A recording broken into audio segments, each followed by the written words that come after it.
Hi అండి, కాంతం వంటలకి స్వాగతం. మరి ఈరోజు నేను బెండకాయ వేపుడు చూపిస్తున్నాను. అది కూడా కాంతం గారి స్టైల్లోనే. నేను మ్యాక్సిమం వీడియోస్ అన్ని కాంతం గారి స్టైల్లోనే చేస్తున్నానండి.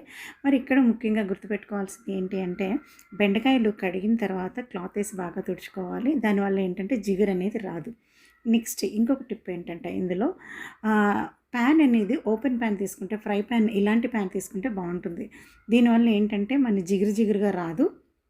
సో, పొడి పొడిగా వస్తుంది. పిల్లలు కూడా బాగా ఇష్టపడి తింటారు. సో, దీనిలో నేను కావాల్సినవన్నీ వేసేసాను కదా! తగినంత నూనెను వేసానండి.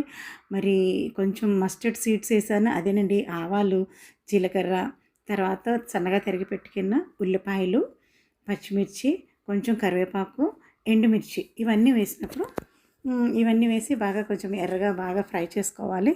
బాగా పచ్చివాసన పోయేంత వరకు, ఉల్లిపాయల్లో పచ్చివాసన పోయేంత వరకు వేసుకుంటే బాగుంటుందన్నమాట. ఈ సమయంలోనే సన్నగా తరిగిపెట్టిన బెండకాయలను కూడా వేసేసాను. దీనిలో తగినంత ఉప్పును వేసుకుందాము.